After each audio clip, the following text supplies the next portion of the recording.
లోకేష్ మాజీ ముఖ్యమంత్రి జగన్మోహన్ రెడ్డి రేపు నంద్యాలకు రాక మహానంది మండలం సీతారాంపురంలో దారుణ హత్యకు గురైన సుబ్బారాయుని కుటుంబాన్ని పరామర్శించడానికి రానున్న జగన్ సంచలన కామెంట్స్ చేసిన కాటసాని రాంభూపాల్ రెడ్డి. లోకేష్ రెడ్ బుక్ ద్వారా ఈ దారుణాలు జరుగుతున్నాయా? నా 39 ఏళ్ల రాజకీయ చరిత్రలో గెలిచిన వాళ్ళు ఇలాంటి దారుణాలు చేయడం ఇదే మొదటిసారి. మేమున్నప్పుడు ఇటువంటి పరిస్థితి ఎప్పుడు రానిలేదు. మామూలుగా రాజకీయాలలో ఓడిపోయిన వాళ్ళు ఏమన్నా లిగాట్ పెట్టుకొని నాకు ఎందుకు ఓటు లేదని ఏదన్నా గలాటలు చూశాను తప్ప, గెలిచిన వాళ్ళు మాత్రం గలాటలు పెట్టుకోవడం మొట్టమొదటిసారి. అంటే నేను 85 నుంచి రాజకీయాలలో ఉన్నాను కాబట్టి ఇటువంటి రాజకీయం మొట్టమొదటిసారిగా చూడండి. అంటే లోకేష్ కానీ రెడ్ బుక్ ద్వారా ఏమన్నా ఇదంతా కొత్తగా సిస్టమ్ ఏర్పాటు చేస్తున్నాడు అనేది అర్థం కాదు. పోలీసులు మాత్రం కోరేది ఒకటే. ఇప్పుడు ఎస్పీ గారితో కూడా మాట్లాడడం జరిగింది. మీరు ఎవరు తప్పు చేసినా స్పేర్ చేయొద్దు. జగన్మోహన్ రెడ్డి గారు రేపు మానంది మండలం సీతారాపురం గ్రామానికి సుబ్బరాయుడు కుటుంబాన్ని పరామర్శించడం కోసం రావడం జరుగుతూ ఉంది.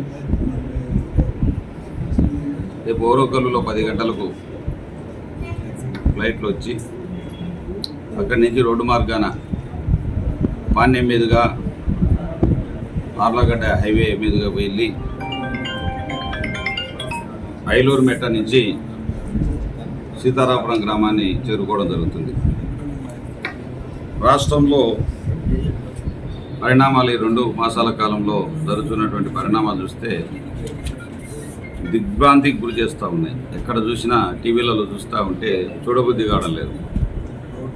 గతంలో చంద్రబాబు నాయుడు గారు చేసిన పాలనలో చూసాం, రాజశేఖర రెడ్డి గారి పాలన చూసాం, జగన్మోహన్ రెడ్డి గారి పాలన చూసాం, రకరకాల కిరణ్ కుమార్ రెడ్డి, రోషే లాంటి పాలన కూడా చూసాం. ఎప్పుడు ఇలాంటి పరిస్థితులు మేము చూడలేదు. ఈ లోకేష్ గారు వచ్చిన తర్వాతనే ఈ రెడ్ బుక్ రాజ్యాంగం రావడం జరిగింది.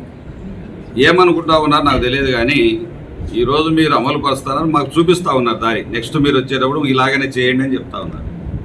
వడ్డీ అసలు ఎక్కిస్తాం, మళ్ళీ మా ప్రభుత్వం వస్తే అసలు వడ్డీ వేసి అన్ని రకాలుగా మీరే దారి చూపిస్తూ ఉన్నారు. రాబోయే రోజుల్లో మీరు కూడా ఇట్లా చేయండి, మాకంటే ఇంకా బాగా చేయాలనేట్టు చూపిస్తూ ఉన్నారు. కాబట్టి దారుణమైనటువంటి విషయాలు, ఇట్లాంటి దుర్మార్గం. ఎవరో పాపం అనామకులు బలైతా ఉన్న సుబ్బరాయుడు అనామకుడు, పాపం ఆయనకి సంబంధమే లేదు, బీదవాడు, ఏమి తెలియదు. కొడుకు ఏజెంట్ కూర్చునేందుకు ఇంట్లో పోయి దుర్మార్గంగా చంపడం జరిగింది. ఆయన ఈ యొక్క శ్రీనివాసరెడ్డి అనే వ్యక్తి 91లోనే ఈ యొక్క నేర చరిత్ర గలవాడు.